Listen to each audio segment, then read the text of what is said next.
Aujourd'hui, il y a des arrêts de travail dans les entreprises sous des formes différentes, sur une durée différente. En tout cas, nous, on a poussé, et avec l'ensemble des militants, pour qu'il y ait des assemblées générales et préparer la suite. Il y a beaucoup d'appels à la grève, et donc c'est les salariés qui vont décider des poursuites de ce mouvement. Je suis aide-soignante aux Amis, Paris 17e.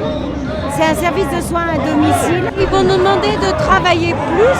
On ne peut pas travailler plus avec des personnes âgées, c'est impossible à faire. C'est pas possible qu'on nous licencie en moins de 2, c'est pas possible qu'on nous demande de faire 60 heures. On a déjà 2 temps forts de prévus. On a le 1er mai qui bien sûr est la journée traditionnelle de solidarité internationale des travailleurs, mais qui en France cette année aura un caractère particulier avec au cœur le travail et nos revendications contre le projet de loi. Donc c'est déjà le prochain rendez-vous. Et puis il y a le 3 mai où nous avons décidé de forme un peu nouvelle d'intervention et de mobilisation avec des expressions publiques et notamment le meeting qui se tiendra à Paris qui permettra à l'intersyndicale, à chacune des organisations, de revenir sur les raisons de nos désaccords sur ce projet et sur ce que l'on propose, nous, en contre-proposition.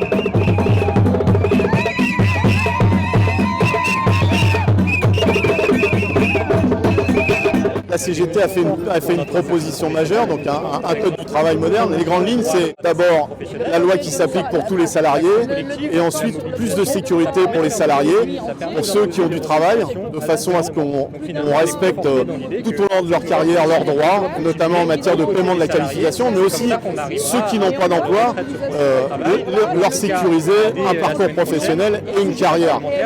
Mais en même temps, vous le savez, nous proposons une réduction du temps de travail. Je pense que c'est aujourd'hui un débat incontournable. Si on veut que tout le monde travaille, eh bien, il faut réduire le temps de travail pour travailler tous et mieux. On pense que cette loi ne sert pas les travailleurs, mais les patrons qui, comme disent les dirigeants, pourront avoir des travailleurs flexibles et pouvoir les licencier plus facilement. On a un État qui ne protège de moins en moins ses travailleurs et de plus en plus ses patrons qui peuvent délocaliser à tout va. Parasite, anticapitaliste, pas sexiste, parasite, anticapitaliste.